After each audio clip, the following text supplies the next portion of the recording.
How goes it? Good. I have my tiny cup. The tiny desk. This is it's hard to I even. love Tiny Desk. Oh, I've been getting back into it. I was a little off it for a while. are you? I don't know. Why? They get a lot of great stuff. Well, I don't want to be petty about it, but Bob Boylan was at one of our shows once, and I think he was kind of like, nah, whatever. Uh, And also the band that we were touring with, which we wait, really, I don't actually know. I'm wearing the T-shirt of the band that we were playing with, Bombadil, Oh, which is nice. a reference to Lord of the Rings. I know you were Yeah, wondering, Tom Bombadil. and they're great. They're a great band, and he was kind of like meh about both of us, and that's fine. The But name you said, sorry, the name you said is the Tiny Desk guy. yeah, Bob Boylan. I think Bob he Boylan. might be retired or has stepped back Okay. in some way. But I've been getting back into it and seeing some really great tiny desks recently. They get all sorts of ones. And I So, mean, I feel like every Tiny Desk in the comments, it's like the audio mixing in this, the guy deserves a raise because everybody's like, it's so good. The audio is so good. I agree. And Yeah. it's very, it seems very simple and like in the room and whatever, but yeah, I agree. Yeah. What's going on for you these days? Mm. I mean, also, but it's been so cold. Yes. I'm just getting used to living in Alaska now. Where we live, and actually now today and yesterday it's been like pushing 30, and I'm like, Yeah. this isn't Yeah. even wear a t-shirt. And cozy. Yeah, Dirty and cozy. 30 and cozy. Yeah. I mean, it's I've a shout out David Epstein. Uh Uh-oh. he is a weather guy in Boston that does like a 2 to 3 minute Instagram reel every day with his forecast. He's Mm-hmm. also the guy that does the Boston Globe forecast. He always does it walking his dog outside. Nice. And I just like it's become my thing. Like I'm just referencing him all the time. But it's been very cold, and apparently, so in Boston, it's like around the 50th coldest winter in the recorded history of 150 winters. So 50th, so top third of we're in kind coldest. of a top third territory for coldness. Top So 50. yeah, That's pretty cold. it's cold given what we've been through recently. I did hear. I think Heejin told me this morning that maybe that it's going to be colder in Boston this weekend than it is in the Arctic, Yikes. which I don't have a lot of good feelings about. It seems wrong. It seems like things are not flowing the way they should. They're mixed up. Up is But down. anyway, here we are on Trail Map, the show where we talk to amazing people and get inspired on a semi-regular basis about their lives and career paths. Today on the show, we have Paul Tasner, Yes. who I was just sharing with Pat. I think he's probably been in the same room as. Paul is a really good and old friend of mine, mentor, a former colleague from 2 Degrees Food in San Francisco. He was like almost like a parent. He and his wife, Barb, were like parent figures to us when we lived out in San Francisco. Wonderful human being. Unfortunately, Barb passed last year, so Oh. he's had a big change in his life. But he now lives in New York City. He and Barb moved from Marin to New York City to Stuyvesant Town. And he's Where just a super inspiring guy. So I'm excited to have him on and to get you to have you spend some more time with Paul. Yeah, get reacquainted. Yes. Yes. Stuyvesant Town, where our friend Jeff used to live many years ago. Yes. Yep. No, I remember visiting their place. That's why I knew what it was when Paul told me he was moving Right. there. It's still there, even though Jeff's not there. It's wild. Still there, and it felt like it had been there a long time before Jeff got there too. So they've been doing that Right. Stuyvesant thing for a long Since time. Peter Stuyvesant. Yes, is that right? I don't. I think so. Okay, you're more the Dutch. You're more in on the New York than I am. So Yeah, I know all about it. I know everything. Yeah, you sure do. Okay, well, anyway, let's jump into this episode and have a chat with Paul. Let's do it. All right, Paul. Hello. Matt, hello. Pat, hello. Good to How have you here. Thank you for joining us. Thank you guys for inviting me. Uh, Probably the most excited I've been on a podcast in a long time.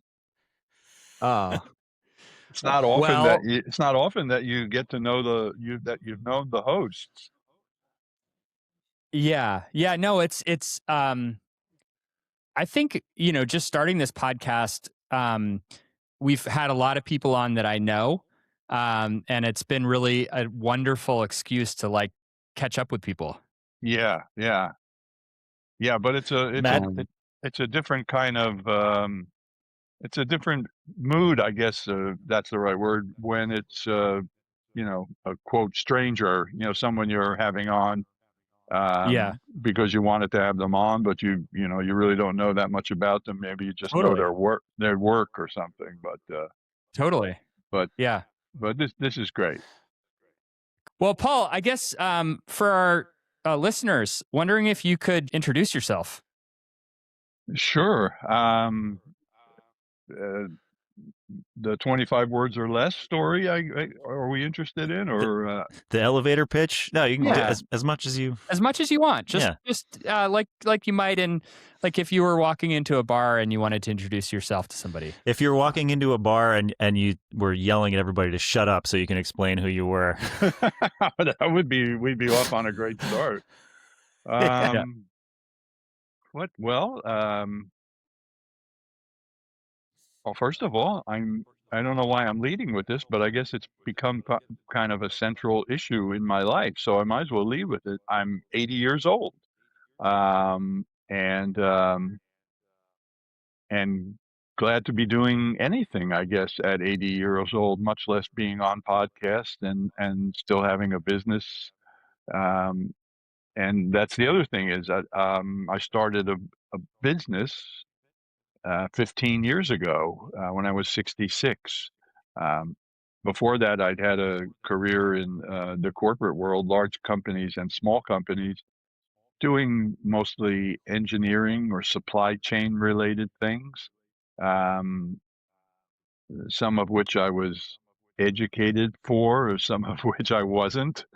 Um, but I spent, a good 40 years or so in the corporate world, on the supply chain side of life, and then found myself without a job at the age of 64. Actually, I was fired at the age of 64, the first time in my life.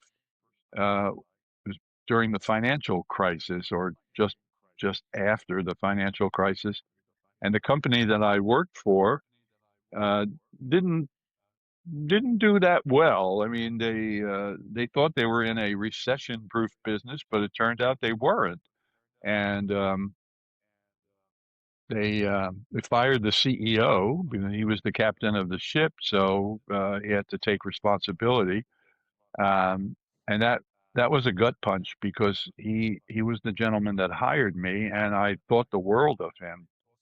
And then it just got worse. They replaced him with someone that I didn't have a lot of respect for. And I guess not being a very accomplished poker player, he was able to read that.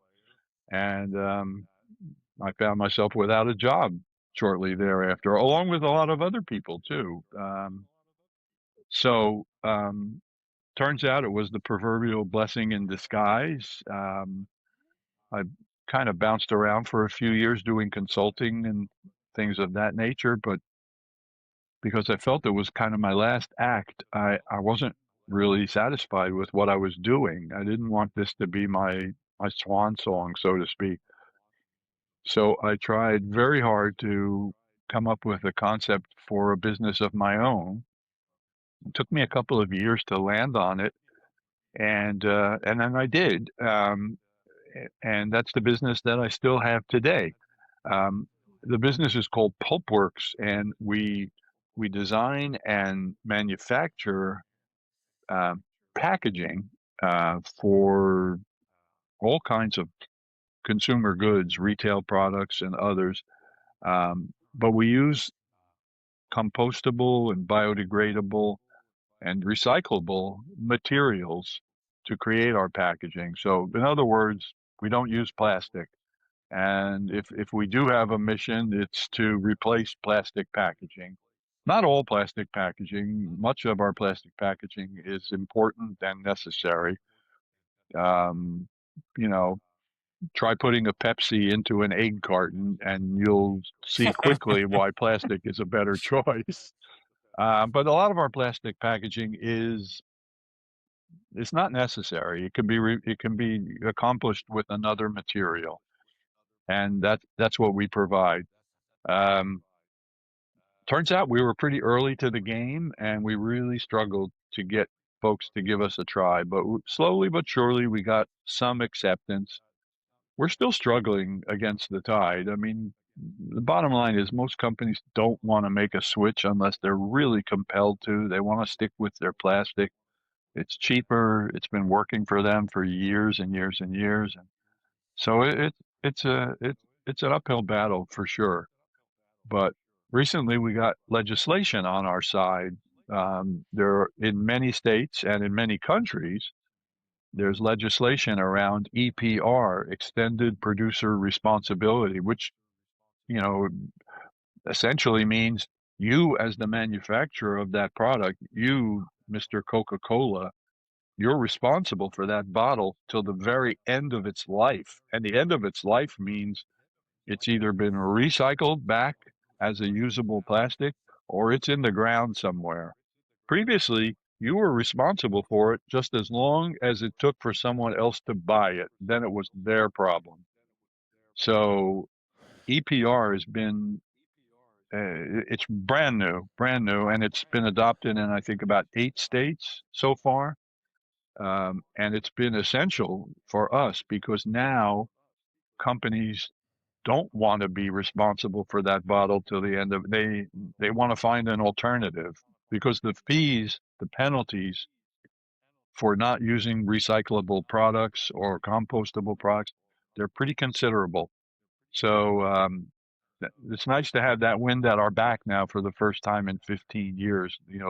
Legislation to help us um, persuade reluctant customers.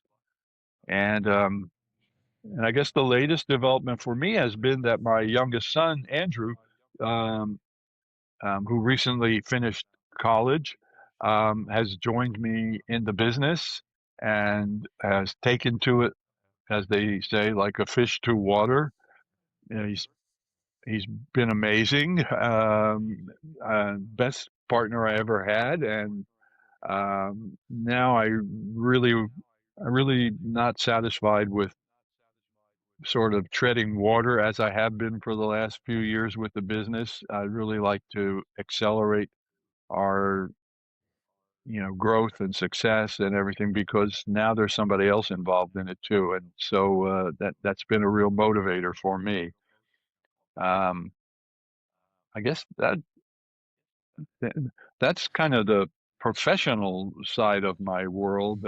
Personal side is um, that uh, I've got 2 sons. As I mentioned, my son Andrew and an older son Ben. Um, I had 2 stepdaughters, and sadly, my oldest stepdaughter Amy passed away a few years ago from ovarian cancer, and that was Oh my God. heartbreaking for all of us in the family and her friends. She was she was really very special, and um, and also my late wife passed away around the same time as Amy um, a few years Ugh. ago. So there have been some super challenges, but um, as a family, we've managed to get past them, and you know, a lot of love and comfort going around between all of us, and I'm also also very happy to say that in the last 6 months, I've met somebody else who's brought a lot of joy and happiness into my life, which, was pretty unexpected, but I certainly am open and excited about it. So uh, things have a way of breaking, fixing, breaking again, fixing again, and it's just be it's just exciting to be part of the game, I guess. So It's the trail of life. yeah, the trail of It's life, that. right? Anyway, so Oh, Paul, thank it's you been for quite a sharing all journey. that. But you're Thank you for welcome. sharing all that. You're welcome. You're welcome. I watched Pat's react. I know that all that story, but I watched Pat's reactions and the ups and downs, and there's you've been through a lot. Yeah, I think Um, it sounds inconceivable to somebody listening. When they hear about tragedy but it is different when you're on the front line, so to speak, because you either curl up in a ball and just go in the corner, or you just keep pushing forward, right? What's the expression about the only way through these things is the only way past these things is to go through them, sort of, I guess. yeah, So yeah, yeah, it feels like that's what I've been doing. Just,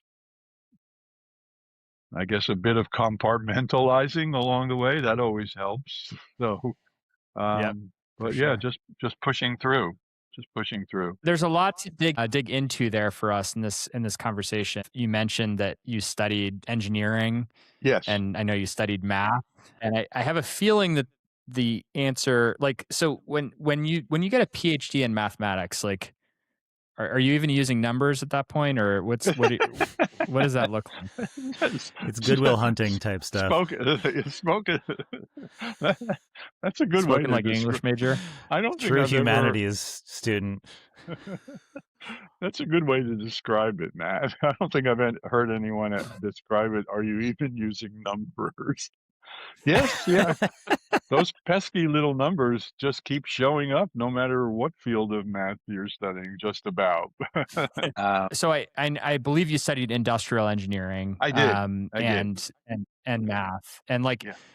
uh, I can see how industrial engineering might connect directly to packaging creation. Like, is there a connection there for you in your mind? Um, yes. Certainly, it would have an even greater connection if I were involved in some brick and mortar endeavor, um, where I was intimately involved in the actual production itself. Um, I, I mean, my brick and mortar involvement was during my corporate career. I um, worked for companies that had their own facilities, or I worked for companies that outsourced manufacturing to other facilities. So I've spent, decades of visiting brick and mortar facilities and, being involved more or less in what was going on there. But I'm no longer doing that now. Our business, our business model is pretty, um, uh, I guess, I hate to use up words that are it's nimble. I don't, maybe nimble is not a popular word anymore, so I can start using it again, but it used to be in every other sentence. Um, but our business model is Bring it back. it's definitely nimble. We have manufacturing partners, um, but we're only involved in their actual brick and mortar facilities in as much as we want them to do a superlative job for us. So, that they run their own businesses, and we're fortunate we've had some good partners. So, um,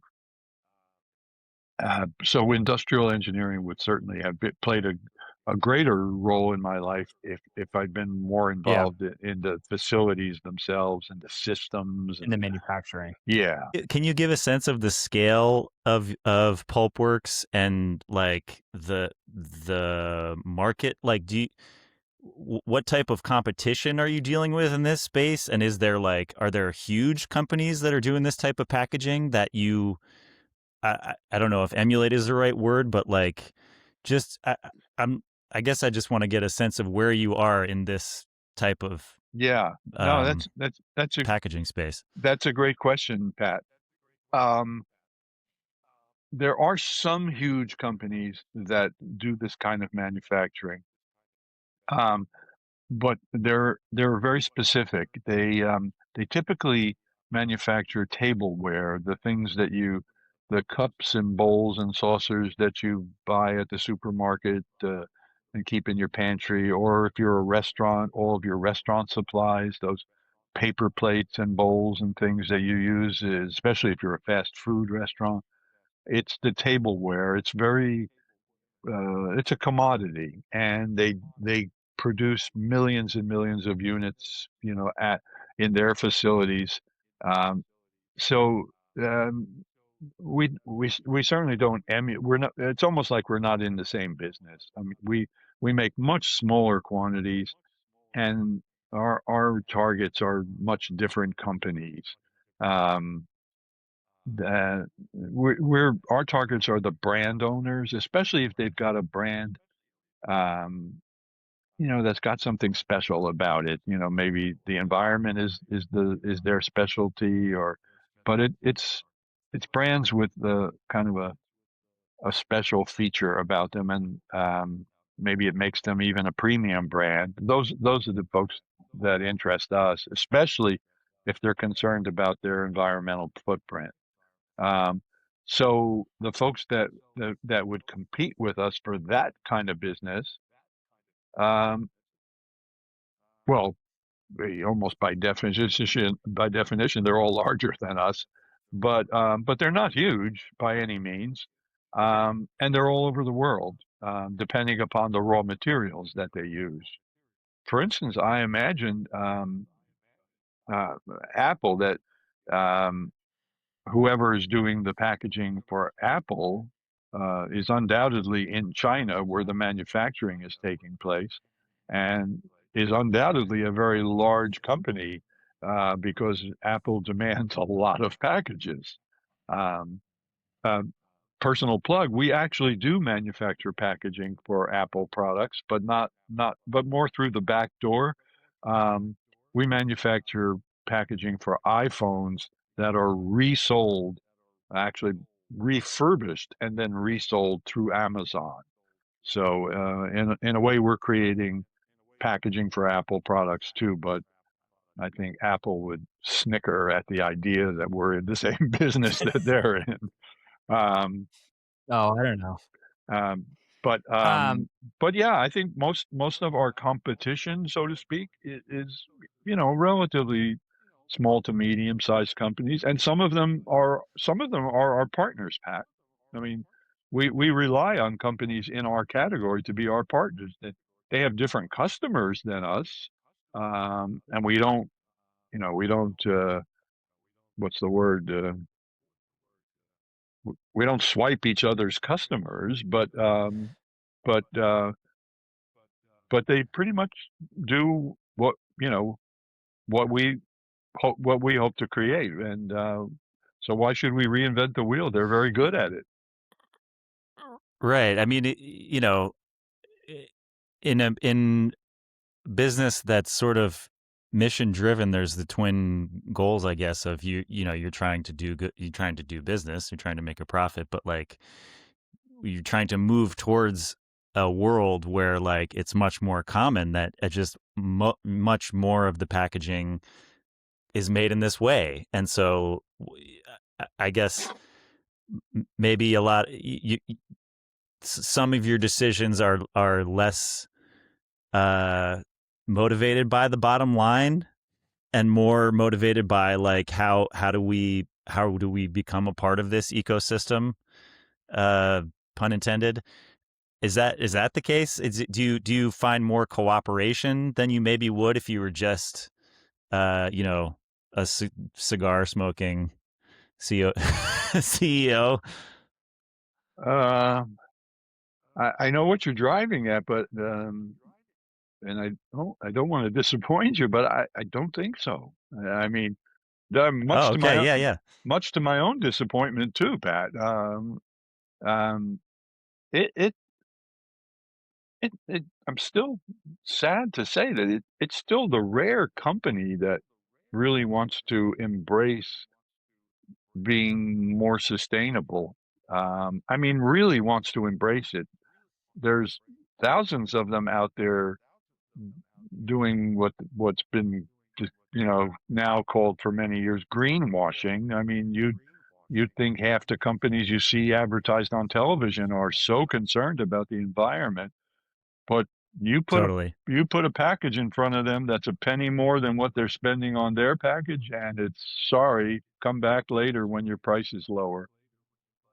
So Yeah. I So but like I so said, I now think we have the wind at our back now in many ways with these new EPR legislation, and yeah. California being essentially like the fifth largest economy in the world. If you want to do business in California without paying huge penalties, you better shape up your packaging, or it's going to be very costly. And no one's going to walk away doing business in California. Oh So Paul, yeah, I want to it's I all want about the to numbers, right? um I want to switch gears a little bit to talk about your personal path and like what it's felt like to be Paul Tasner, working initially. Like, let's talk about your time. You worked at a big company, Clorox, and what was that like? What was that experience like for you? Well, sure. I was there 15 years. And at first, it was extremely exciting. I'd never worked for a large company before. I don't think anyone in my family ever, blue collar immigrant family from Eastern Europe. I don't think anyone worked. I'm sure nobody did. I mean, mine was the first generation to go to college. Um, so no one in the family, much immediate or extended family, ever worked in that kind of corporate setting. So that was kind of exciting. I really didn't know what to expect. I actually keep the Snickers down to a minimum, please, guys. But I actually harbored ideas of rising through the ranks and becoming the CEO of the company someday. I mean, I wasn't obsessed with it, but I thought sky's the limit. Boy, was I wrong. I guess sky is the sky is the limit if you're willing to do what it takes to get to the sky. But I found out I didn't have what it took to get to that sky box, and that was not my bad. That was my good. I thought the folks that I saw twisting themselves out of shape, ethically, morally, physically, to get that next rung in the ladder, I just could never identify with that. That just seemed like a horrible way to live. So I figured that out probably about 5 years into my time there, and then the next 5 years, I think it was maybe what we'd call my plateau years. I reached a pretty good middle management position. Had a team of folks that worked for me that I really adored. They were just great folks, and we were responsible for the outsourcing that the company did. So uh, we had kind of a niche at the company. No one else admired us because that wasn't the path to glory. That was kind of the path to what's the word? Stability? No, not even stability. It was just like you were just kind of lost in the shuffle if you were doing what we did. Hmm. It just wasn't seen as a critical path to excellence in the company. It's certainly not in the manufacturing side of the business. The truth of the matter is we had more fun at our jobs than the folks that were on the critical path. They worked in Clorox plants and they all reported to several other people and had pressures galore on them. And we worked with outsiders, people that were mostly entrepreneurs who started their own businesses and were doing this subcontract work for Clorox. They were fascinating people. I think more than any group of folks, I probably learned as much from them about the world that I was in and the world that I've been in. They were fascinating people, and so I think the joke was on everyone else. We had really plum assignments as far as we were concerned. So I kept at that for the next 5 years or more. Um, and then the last 5 years, were kind of rocky because things started to change. I got a new boss at the company toward the end of my tenure, and he just did not like me.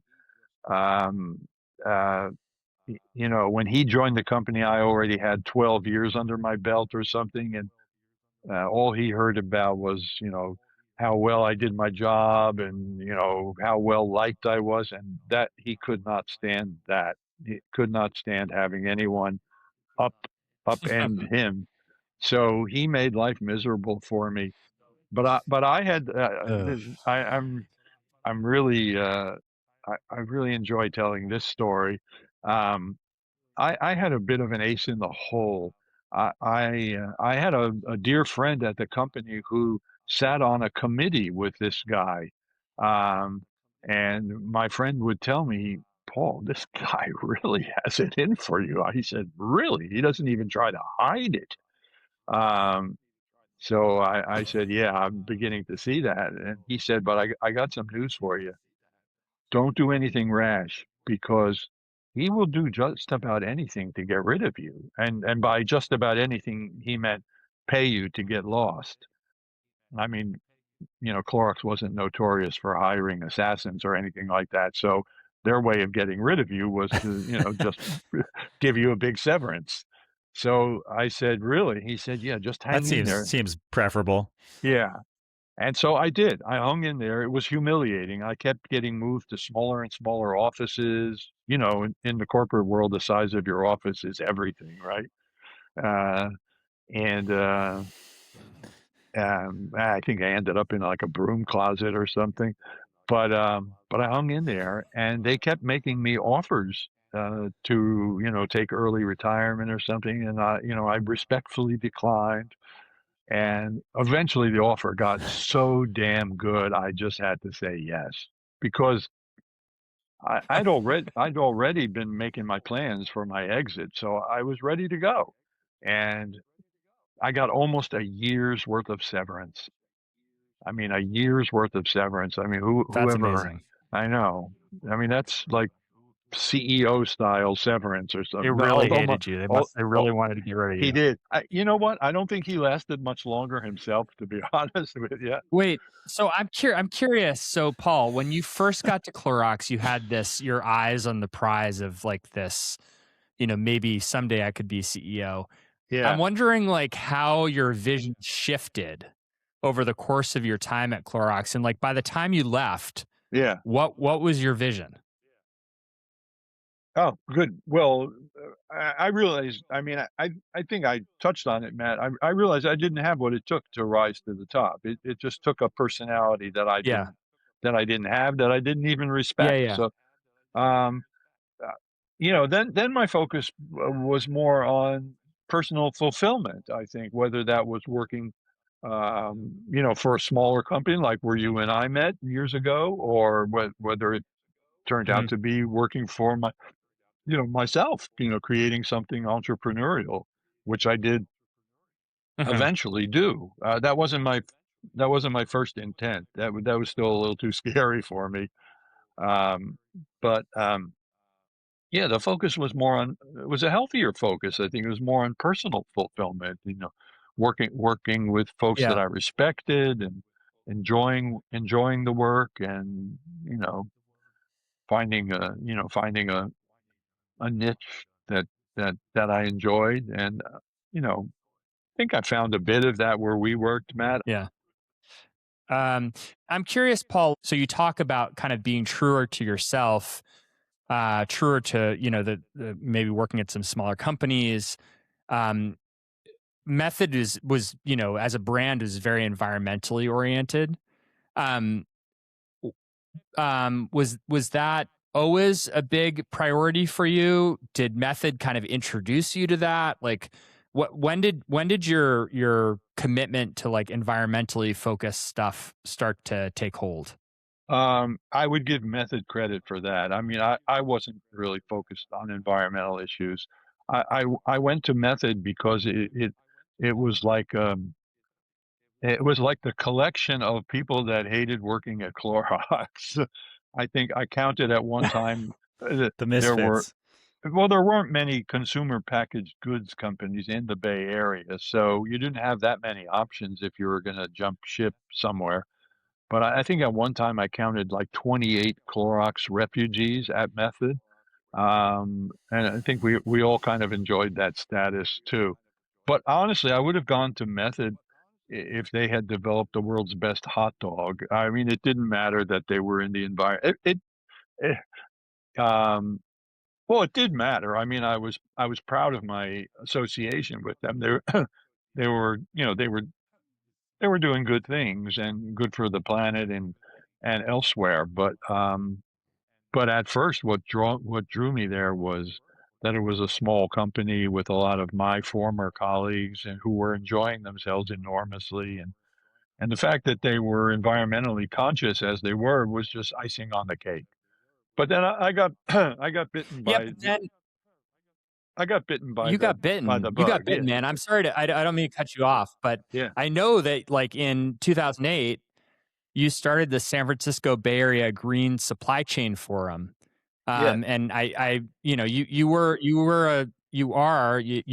you became a leader in this sort of green, business, green entrepreneurship space, especially around packaging. And so I'm wondering, like, that's a big leap. So you really got bitten. I did. I did get bitten.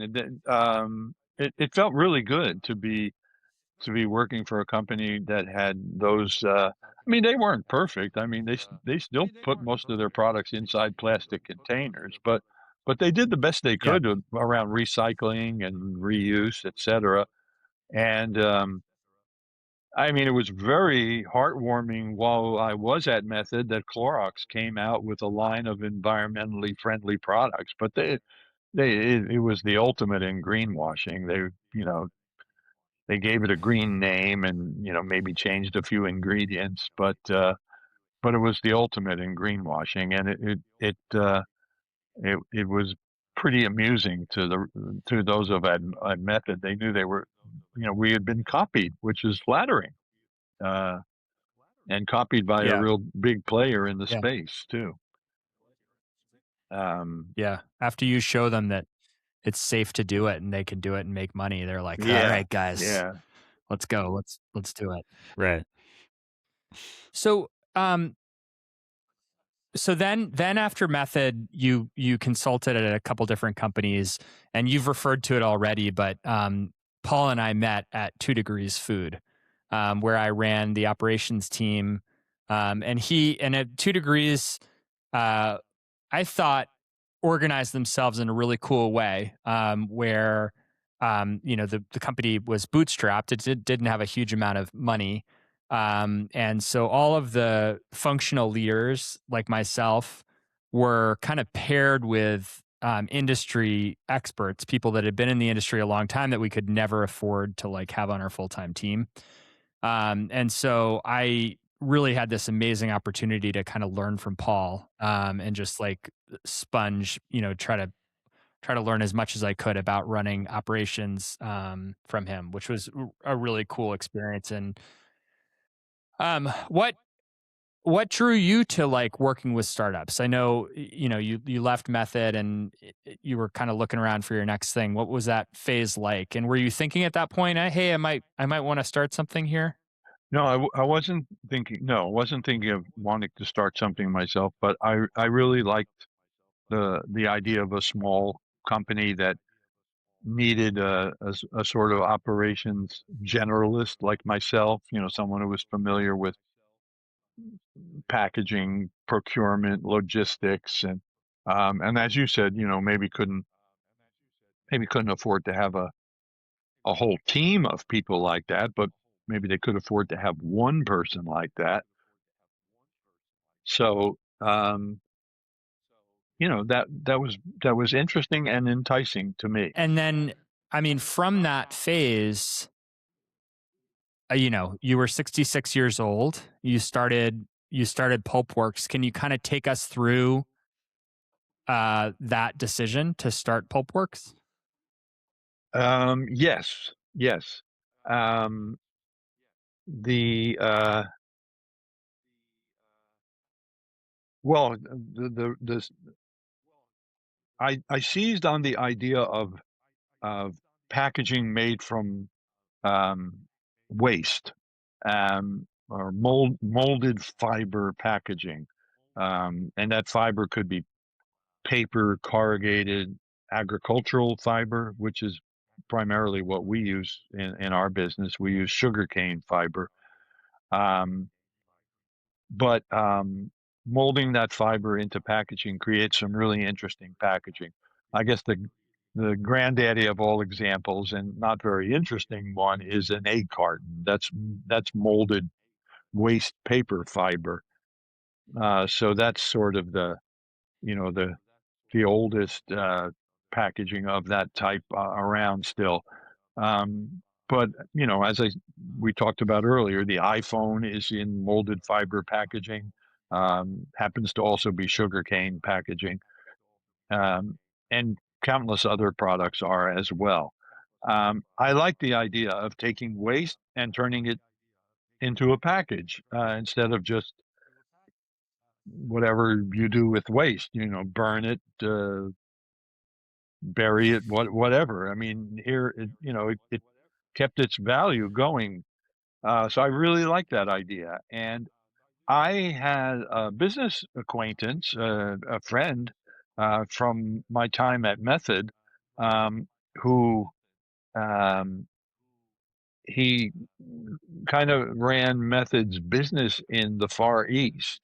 Um, I'd say he was involved in sales, marketing, operations. He wore a whole bunch of hats, and he was a British guy, but he was based in Hong Kong, and he was a really interesting and lively character, and a bit of an entrepreneur himself. Well, actually, quite a bit of an entrepreneur, because he started his own business. Um, and the business he started was what I just described to you, making packaging out of waste. And he used paper waste to make his packaging, and he had a business partner in maybe Shanghai or Ningbo, I think. He had a business partner. They had a plant, a small, modest plant, but they cranked out packaging of this sort. And um, he said, listen, most of our sales are here in Asia. He said, you're free and easy now. Would you consider representing our business in North America? And that sounded interesting to me, but um, not entirely, but it did sound interesting. It was a way to get into that business. And I got back in touch with him, and I said, I thought about it. I don't think it's really for me, but I have an alternate suggestion that you may find interesting. I said, what if I start a business like yours here in North America, except that I don't do manufacturing? You do my manufacturing for me there in China and ship it back to North America. And he said, basically, that's kind of what I was asking you to do. So he said, yeah, Well, great. that's except, I wouldn't work for him in this. The difference was I wouldn't work for him. I'd be working for myself. So there I had it. I had an outsourced manufacturer in Asia, a guy that I liked and respected. um, and an opportunity to create that kind of packaging in North America. Um, and that's how we started. And then So cool. he introduced me to someone else who used different raw materials than he used. Um, and they became my partner also. In fact, um, he dismantled his business many years ago, and I found other sources for it. But the partners that he introduced me to are still my partners today, 15 years later. So he did me an enormous service, and I'll always be grateful to him for doing that. It's made a huge difference in my life. And the in fact, our conversation here is a timely one because that partnership that I've had for 15 years with two particular companies in China is essentially come to an end because of Mr. Trump. Because the tariff now Hmm. on Chinese molded fiber products shipped into the U.S. is, are you ready? 540% tariff. Not 25 or 40, 540%. It's essentially saying, that's the end of your business. So, Wow. so we being myself and my partner's son, Andy, we've had to scurry to find a replacement. My partners are optimists. They think somehow Trump and Xi Jinping will sit down and everything will go back to the way it was. But I don't know if that's ever going to happen. And the way it was with tariffs of 50%. So that's not exciting to me either. Um, Yeah. that Do you have leads for alternatives, or where are they? If so, we have more than leads. We've been in deep discussions with two particular companies, and they are both they're both in Thailand. And the beauty of that is that the sugarcane waste that we use in China, Mhm. it all came from Thailand. Our come from partners in Thailand. China imported the sugarcane waste from Thailand because they had a deeper sugarcane industry than South China, apparently. Whatever I'm sure many reasons why, but that's where our raw materials were sourced in Thailand. Now we're sitting right on top of it. So, and There you go. so far, these look like two wonderful companies. They've been really, um, they're probably pretty busy these days with all of the refugees from 540% tariffs. Um, but they've been Yeah. really marvelous to us, and they've quoted on some projects for us, and I think we're off to a decent start. So that was a pretty dark day when the 540% tariffs were announced, but we pushed through, and thanks mostly or almost entirely to my son, we've been able to kind of regain our footing with two good partners, and fingers crossed, ride off into the sunset with them. So I think there's a dangerous like we could end up talking about Trump for the rest of the show, and I don't want to get sucked into that. Um, All so roads. but I do want to come back a little bit to your decision to start Pulpworks. And like it seems like you had a lot of conviction around the idea, and I'm curious like how your family responded, like what your kids thought, what Barb thought when you decided to jump into this. um, everyone, everyone was supportive. I mean, my kids, my grandkids, everyone was very proud of what I was doing, and uh, Barb was a great cheerleader.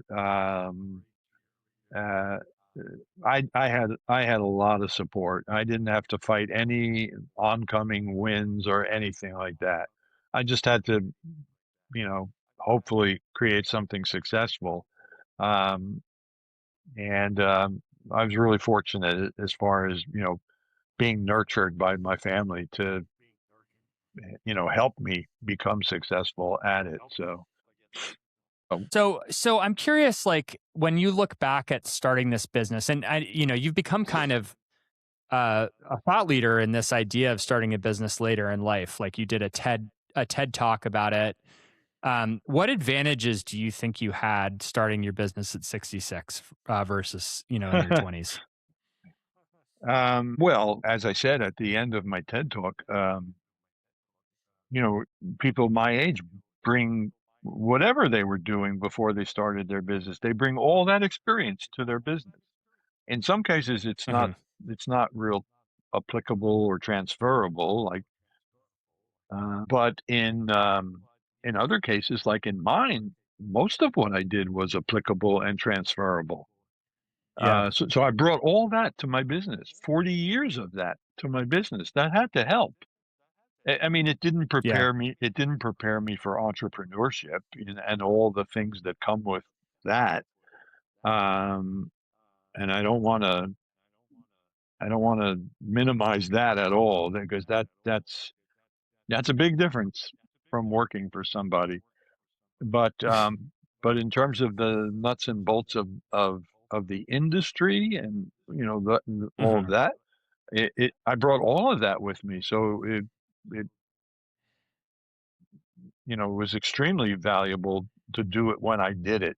I wouldn't have been able to fall back on all of that experience. You may recall, Matt, that I had a partner in the early days, Elena, Hmm. um, and we went out looking for investors because w- we wanted to develop something brick and mortar. We wanted to build our own facility, um, and we met with angel investor groups all over the Bay Area and beyond, and in Tahoe and Northern California. And we usually got a chance to sit down in front of them, which I guess is flattering in a way because they only pick a handful of people that they want to, you know, give that opportunity to. But we never got past the sitting down in front of them. They never really showed any interest. Um, and what I often heard back was that I was too old, that they didn't want to invest in somebody my age, that it was a young man's game, et cetera, et cetera. Um, I'm sure that was true for many, if not all of them. But they also, if I'm honest with myself, they also had other wonderful opportunities for investment. I mean, they were in the Bay Area. They had all of Silicon Valley at their doorstep, so they Hmm. could invest in the next Google or you name it. Why invest in a company that's going to make packaging out of waste when you can invest in the next QuickBooks or something? So we really were competing in a strange arena for, you know, for getting people's money. That Hmm. we Yeah, that was tough. Um, but once you're in the business, and I can say this is still true today. Um, No one, no customer, no supplier has ever brought up the subject of age. In certainly not in a critical way. I mean, perhaps in a flattering way or something, but even then, pretty rarely. No one has ever said, I don't know if I want to do business with you. You're so old," or "Can I count on you for 5 years of supply?" All right. Well, in We're case you're back. wondering, there's been some costume changes and facial hair growth here that the YouTube audience knows about. We had some technical difficulties, and actually today we're in the middle of the blizzard of 2026 here. So Pat is, I just wanted to be authentic to what I was just doing before we got on, and also I wanted to highlight our fierce regional rivalry that we have going on here between us. yeah, yeah. Well, I did see the And- Celtics clean up the Lakers last night, so I'm well, that's feeling, good, and the Knicks eked it out against the Bulls, which is less of a thing, but yeah. Well, it's an interesting season, and the Knicks are crushing it. So We'll I'm see you in the excited. playoffs. See you in the playoffs, Yeah, man. see you Also, there. I think we're cultivating this thing now here. Do you ever listen to the interview, the New York Yeah, Times thing, where yeah, they like come back a few days later? yes. That's what we're doing. So I think that there's a lesson in here around resilience, around stick to itiveness. That I see you as a three-dimensional friend of mine, not a lesson, but I think that right. there's something in that in sort of what I've learned from you in my career, just around taking the challenge that's ahead of you, and facing it and getting through it.